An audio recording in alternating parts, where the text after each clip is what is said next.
La semana pasada estuvimos juntos celebrando la Cena del Señor. Fue un tiempo especial donde junto con el apóstol recordábamos cómo Jesucristo se entregó por cada uno de nosotros y lo representamos con el vino, la sangre de Cristo derramada en la cruz que nos perdonó a cada uno de nosotros, y su pan, que él dice que ese pan era su carne, que fue entregada por todos nosotros, y lo vimos en Juan 6:47, y se presentó a Cristo como el pan de vida, y aquellos que reconocemos lo que Cristo hizo por cada uno de nosotros y lo recibimos en nuestro corazón, tomamos y comemos de ese pan.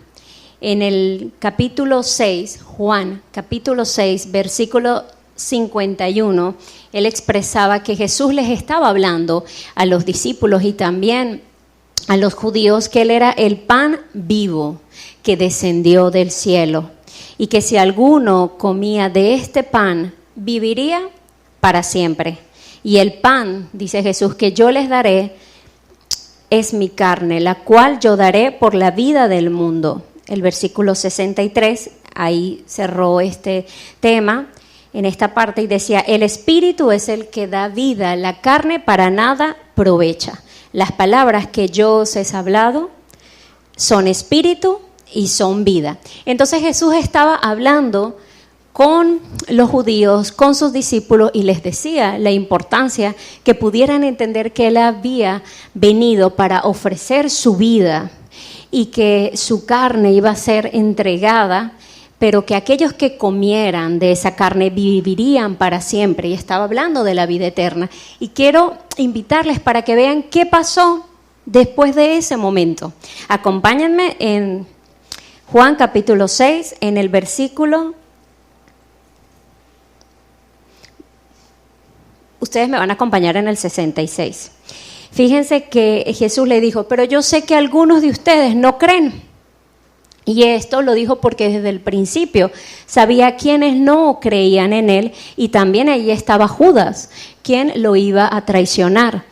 Entonces miren el versículo 66. Desde entonces muchos de sus, ¿qué dice ahí? Muchos de sus discípulos volvieron atrás.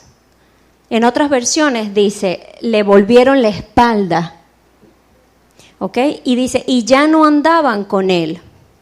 Entonces, en este mensaje que nosotros recibimos la semana pasada, que decíamos, wow, la carne de Cristo, siendo ese pan de vida que fue entregado por cada uno de nosotros, les estaba asegurando que no iban a morir, que iban a tener vida eterna.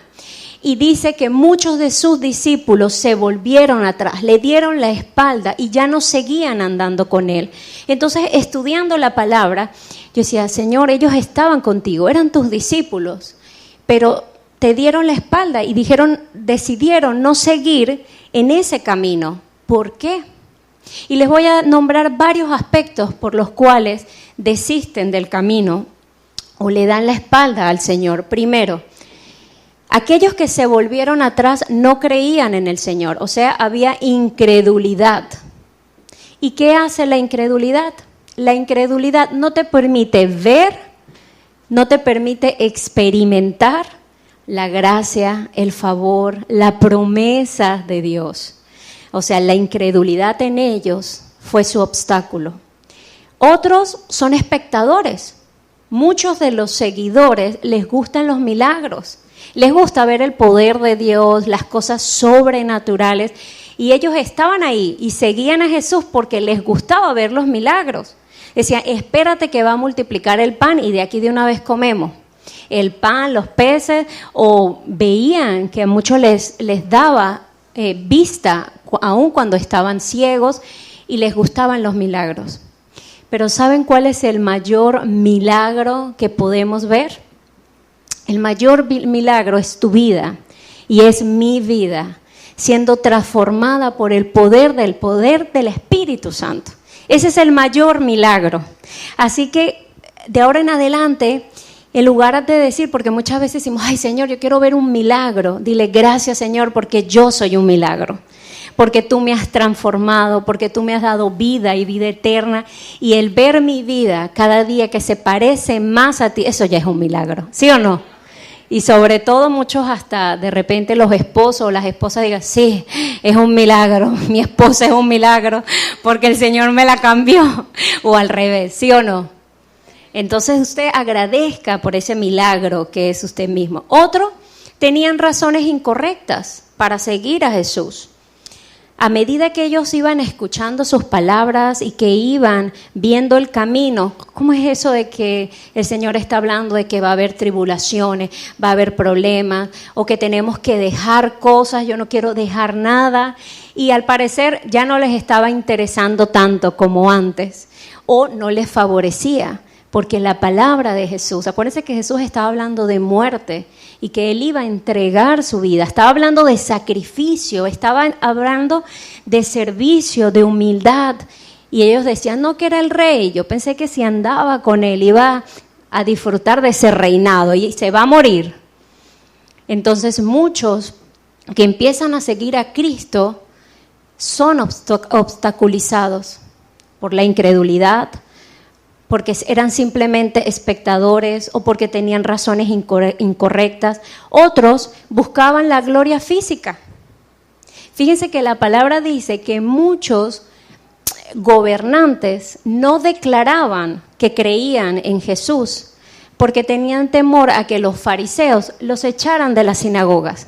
O sea, ellos no estaban dispuestos a perder su posición de autoridad o la gloria que le daba tener ese lugar de autoridad, el reconocimiento de las personas. Si yo reconozco a Jesús, voy a perder el reconocimiento y la autoridad que tenían humanamente. ¿Qué fue lo que el Señor hizo? Él se despojó de su gloria. Él estaba en la presencia con el Padre, disfrutando ese momento maravilloso, y el Padre lo comisionó a hacer algo. Usted ha estado en un momento donde usted se siente tan bien, tan cómodo, que está disfrutando una compañía. Tal vez algunos me digan, bueno, pastora, cuando estoy en la cama, así que estoy arropado con ese frillito. Bueno, nada, ningún ejemplo pudiera compararse a estar en la presencia del Señor, disfrutando. Y los testimonios que he podido escuchar de personas que físicamente han muerto y que por momentos, minutos están con el Señor, es lo que dicen. Dicen, mi mamá decía, yo sabiendo que acababa de nacer tu hermana, que ustedes estaban pequeñas de 9, 12 años, yo no quería regresar. Y yo, mamá, una madre que... O sea, dice, no, hija, la presencia, o sea, era algo tan hermoso que yo no estaba preocupada, yo no estaba angustiada. Y los testimonios todos son iguales, que la presencia del Señor es tan hermosa que no quieren regresar a la tierra y quieren quedarse ahí. Bueno, nuestro Señor Jesucristo, siendo Dios mismo, pero estaba comisionado y dejó toda su divinidad, toda su gloria para venir a tomar forma de hombre, porque vino como hombre, por milagro del poder del Espíritu Santo, a estar entre nosotros. Y ellos no querían dejar su posición. Entonces muchos, ¿qué hicieron? Dieron la espalda, se volvieron por el otro camino. También el doble ánimo. El doble ánimo viene a ser un obstáculo para que el propósito de Dios se cumpla en nosotros. El doble ánimo, ¿qué hace? Hace que las personas sean inconstantes, que continuamente viven decepcionados. Un día están felices por conocer a Dios, un día tienen ánimo, y otro día no quieren saber nada, se quejan completamente y van de un lado para otro. Y vemos cómo dejan que las emociones determinen sus decisiones. Entonces las personas de doble ánimo permiten que las emociones sean las que dirijan sus pasos. Entonces, ahora sí quiero seguir a Cristo. No, esto no me gusta, ahora voy. No, mejor sí.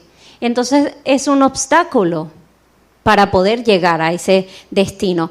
Pero también el pecado. ¿Qué hace el pecado? El pecado esclaviza.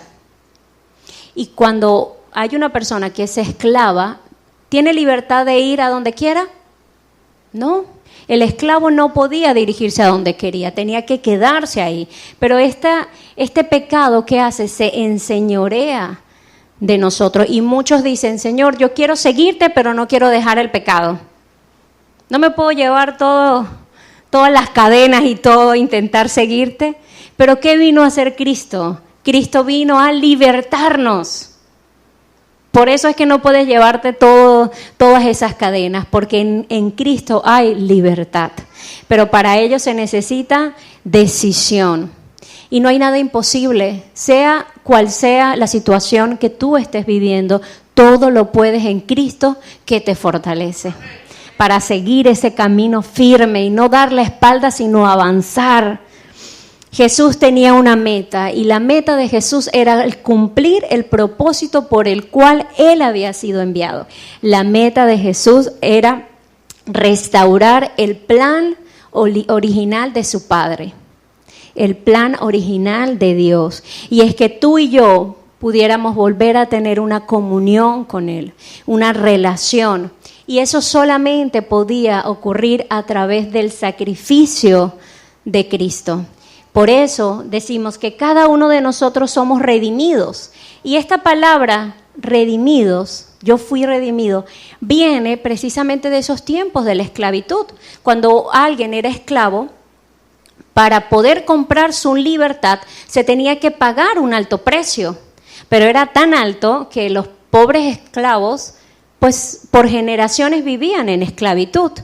Pero Cristo vino a hacer eso.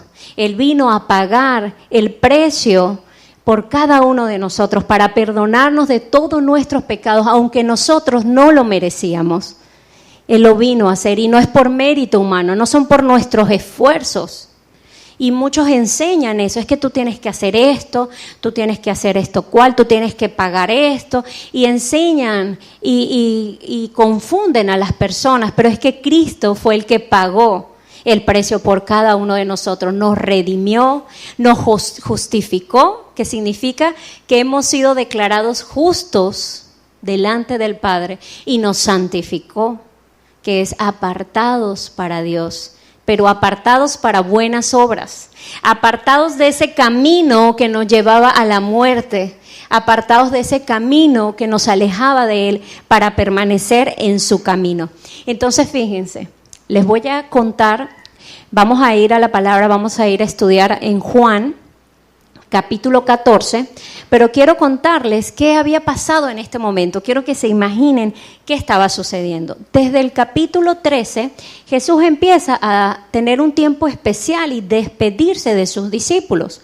13, 14, 15, todos esos capítulos son momentos especiales en los cuales Jesús se empieza a despedir.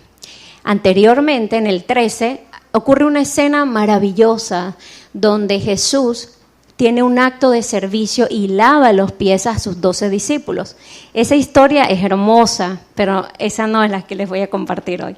Pero quiero ubicarlos en lo que estaba pasando. Jesús muestra un acto de servicio, de humildad, y para ellos físicamente era de humillación. ¿Por qué? Porque en ese tiempo los que lavaban los pies eran los siervos de más bajo rango. Acuérdense que allá no había tenis, no había medias, no había botas. La gente iba prácticamente descalza, lo que cubría sus pies era muy poco. Entonces sus pies se llenaban, se enlodaban.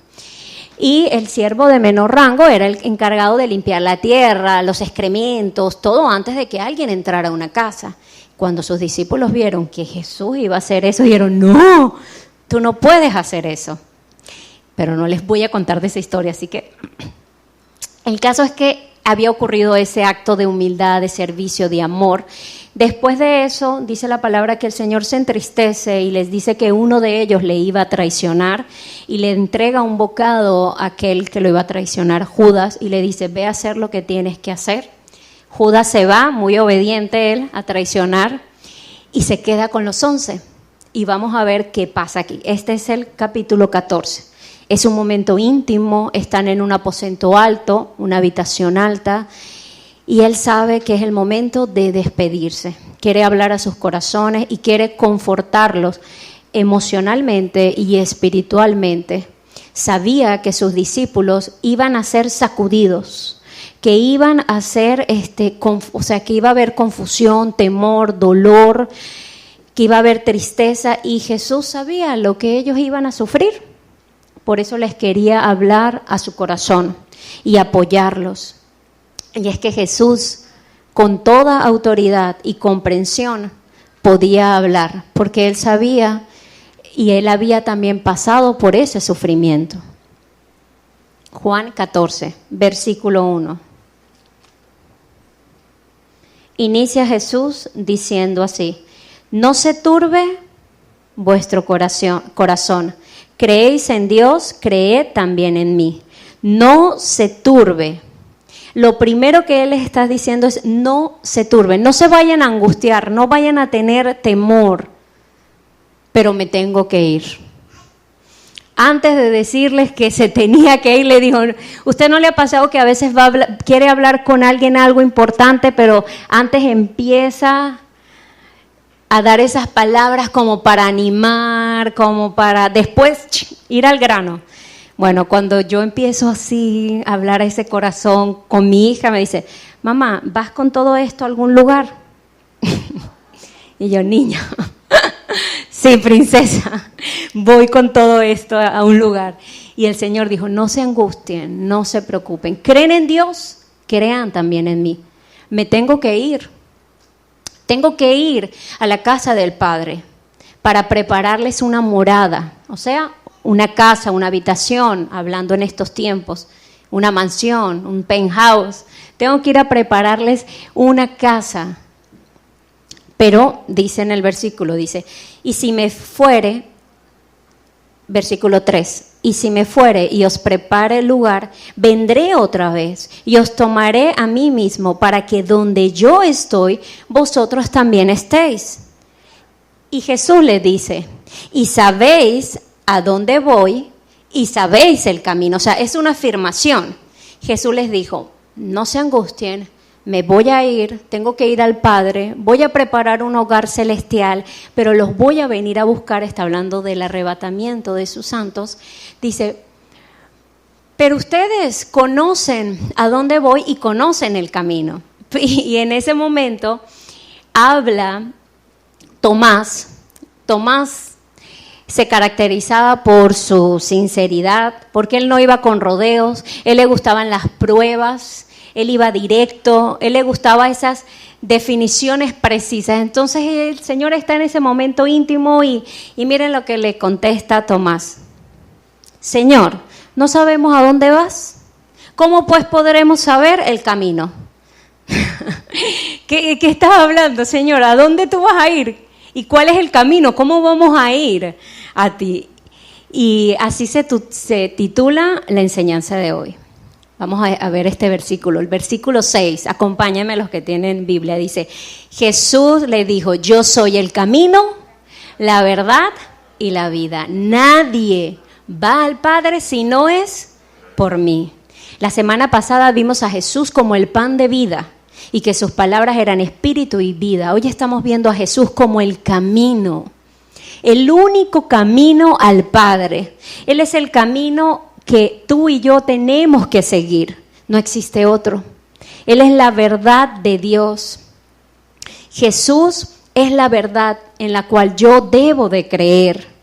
Fíjense que en la oración que Jesús le hace a su Padre en el momento antes de ser ya arrestado, que la pueden leer ustedes luego en Juan 17, el Señor hace una oración preciosísima y en ella dice: santifícalos, 17:17, santifícalos en tu verdad, tu palabra es verdad. Cada uno de nosotros que podamos ser santificados en su verdad. ¿Y cuál es su verdad? Su palabra revelada a nosotros. Él es el camino al Padre, la verdad de Dios y la vida que recibimos, porque estábamos muertos en pecado. Y gracias al acto que Jesucristo hizo por cada uno de nosotros, ahora nosotros tenemos vida. Y podemos tener la certeza y la seguridad que si el día de hoy el Señor te llama a su presencia, estarás con Él. Y qué hermoso es saber eso. ¿Cuánta gente está atemorizada porque no sabe qué va a pasar con su vida? ¿Será que el cielo existe? ¿Será que esto es real? ¿Qué va a pasar? Pero nosotros no tenemos temor porque sabemos que hemos recibido de Cristo la vida, y esa vida eterna es nuestra esperanza, que estaremos con Él. Y saben que esto es tan tremendo porque en el momento, o sea, antes nuestra vida estaba, sí, sujeta a los límites humanos, y en el pecado pues no íbamos a tener esa eternidad, íbamos a estar muertos. Pero gracias a la resurrección de Cristo se rompieron esos límites, y ahora cada uno de nosotros a través de Cristo sabemos que somos nuevas criaturas y que nosotros no vamos a morir. Sí, nuestra piel, nuestro cuerpo humano irá pereciendo y regresará el polvo de donde fue tomado. Pero nuestra vida, dice que seremos transformados y estaremos con nuestro Padre maravilloso. Qué hermoso es poder saber esta gran verdad que trae a nosotros paz, libertad. Así que Él les explica todo esto. Y podrán decir, ¿y cómo nos podemos mantener en ese camino que es Cristo? Porque en ese momento Jesús les dijo, me voy a ir, pero no se preocupen, yo voy a regresar. Miren lo que dice el versículo 15. Si me amáis, guardad mis mandamientos, y yo rogaré al Padre, y os dará otro consolador, para que esté con vosotros para siempre. Fíjense que otro, ahí es la palabra otro, la palabra griega exacta de otro significa otro de la misma clase. O sea, el Señor le estaba diciendo, yo me tengo que ir, pero yo voy a rogar al Padre y Él les va a enviar otro igual a mí, que es el Consolador. El significado de esa palabra es paracleto, que significa abogado, guía, ayuda, defensor, consolador, protector.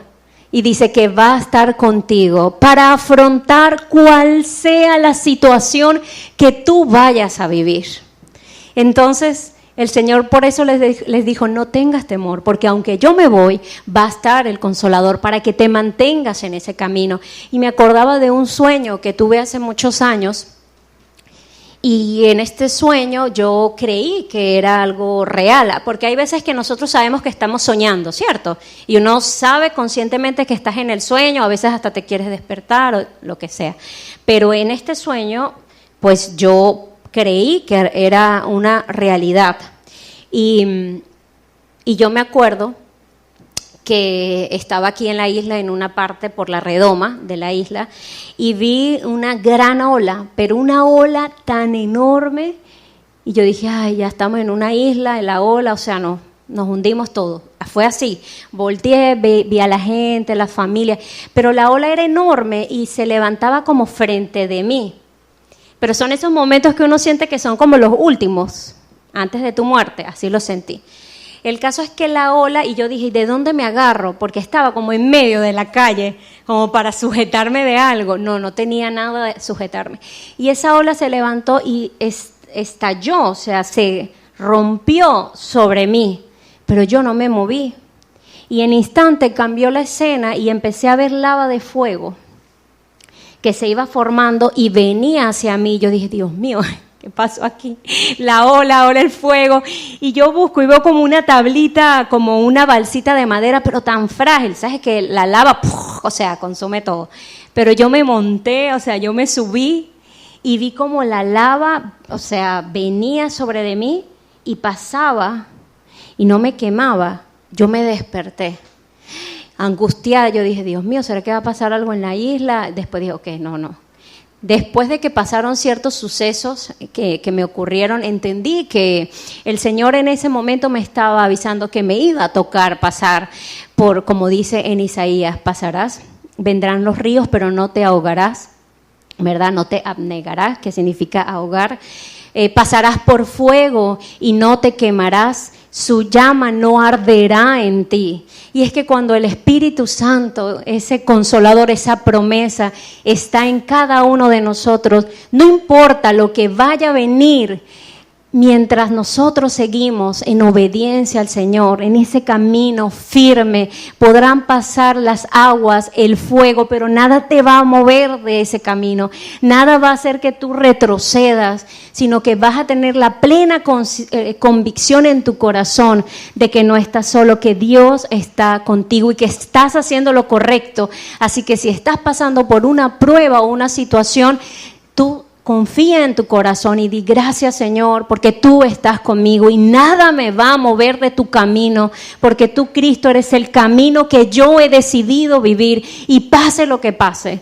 Tú dijiste, Señor, que no tuviéramos temor porque enviarías al ayudador, al consolador, al defensor para guiarnos y cuidarnos. Entonces no tenemos que tener temor porque el que nos guía en ese camino que es mismo Cristo es el Espíritu Santo, y Él les dijo en el versículo 18, no os dejaré huérfanos, habla de paternidad, sino que vendré a vosotros todavía un poco, y el mundo no me verá más, pero vosotros me veréis, porque yo vivo, vosotros también viviréis.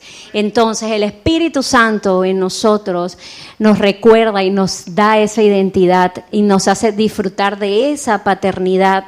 Y dijo el Señor en el versículo 21, el que tiene mis mandamientos y los guarda, eso significa el que es obediente, dice, ese es el que me ama, y el que me ama será amado por mi Padre, y yo le amaré y me manifestaré a él. Está hablando de la unidad.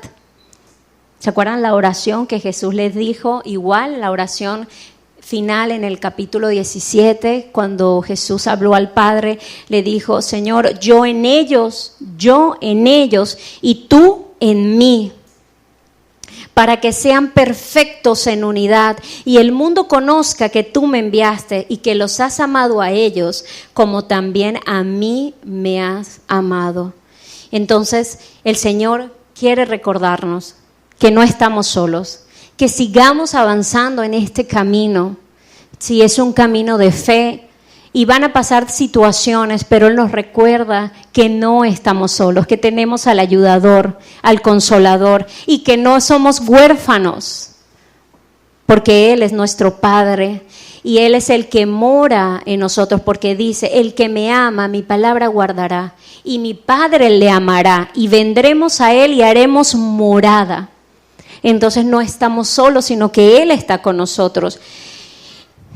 Y el versículo 26 dice, más el Consolador, el Espíritu Santo, a quien el Padre enviará en mi nombre, Él os enseñará.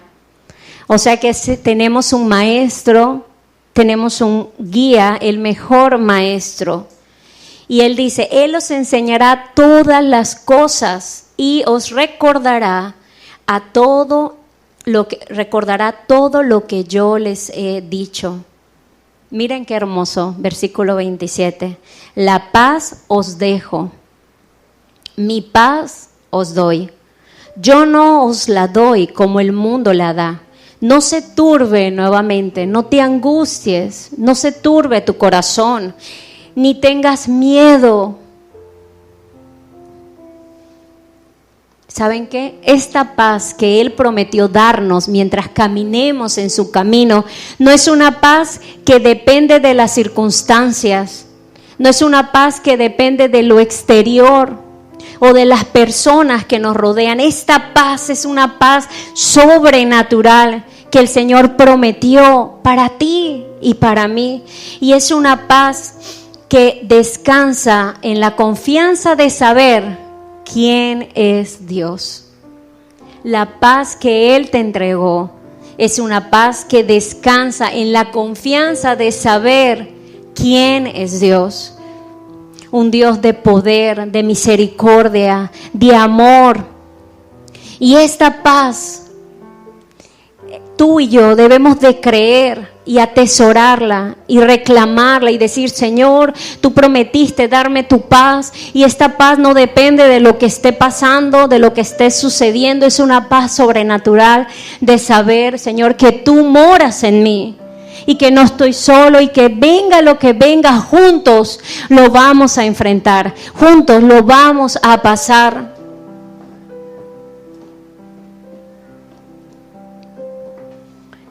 Antes de que fueran a buscar a Jesús, de ya arrestarlo, él estaba en el Getsemaní y estaba orando al Padre y sabía lo que iba a pasar.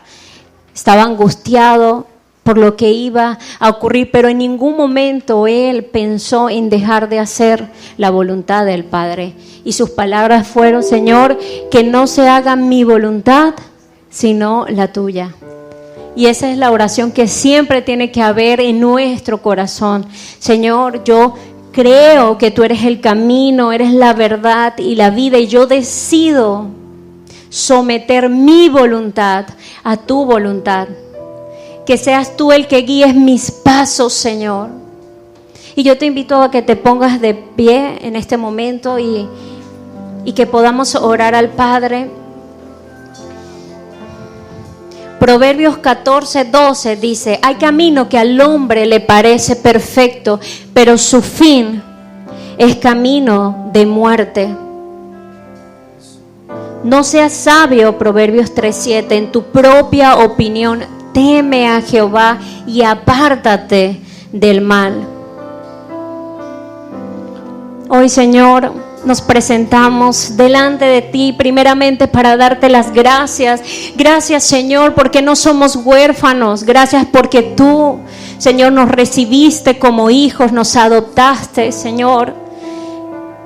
Y sabemos que el haber enviado a tu Hijo Jesucristo por nosotros nos dio libertad, sanidad, que hoy somos justos, santos, Señor, y que podemos caminar en ese camino, que el único camino que llega a ti es a través de Cristo, de reconocer su sacrificio, lo que hizo por cada uno de nosotros, Señor. Gracias, gracias, amado Dios, porque tú enviaste al Consolador a morar en cada uno de nosotros, y tu Espíritu Santo eres tú mismo, Señor, activo en nuestras vidas. Gracias porque tu Espíritu Santo es el que nos guía en este camino, Señor. Oh Padre, ve, Señor, nuestros pies y endereza nuestros caminos si en algún momento nos hemos desviado, Señor. Queremos caminar firmes en ti, Señor, y hacia ti. Hoy, Señor, decidimos entregarte una vez más nuestra vida, Señor, y nuestra voluntad a ti, Padre Santo. Señor, quita lo que tienes que quitar, sana, Señor, limpia, restaura. Haz lo que tengas que hacer en cada uno de nosotros, Señor. No queremos desviarnos ni a derecha ni a izquierda, sino estar firmes, y así como tu Hijo Jesucristo fue hasta la muerte en obediencia, cumpliendo su propósito, que nosotros en esta tierra cada día hagamos tu voluntad, Señor, y no la nuestra. Ayúdanos a permanecer en el camino, a ser obedientes, porque entendemos que a través de la obediencia tú fortaleces nuestra fe, Señor. Y en esta mañana te pedimos, Señor, que nuestra fe sea fortalecida, que nos ayudes, Señor, a tener ese dominio propio, esa valentía, esa fortaleza para hacer lo correcto, Señor. Gracias, Padre amado, por enviar a tu Hijo, porque sabemos que tu Hijo Jesucristo marcó el inicio de un nuevo tiempo, un nuevo pacto, una nueva dispensación, la gracia, un nuevo tiempo en nuestras vidas, y nuestra vida no es la misma, Señor. Nos mantendremos en tu camino, Señor, y te glorificaremos. Y sabemos que la manera de glorificarte es haciendo tu voluntad, Señor. Por eso Señor, tú te glorificaste en tu Hijo y tu Hijo te glorificó a ti, porque hizo lo que tenía que hacer, porque se mantuvo en tu camino, Señor, porque Él fue el que abrió el camino para que nosotros pudiéramos llegar a ti, Señor, y así seguiremos sus pasos firmes, Señor. Gracias, amado Dios, te amamos, te bendecimos, Señor, y en esta mañana te adoramos, Señor.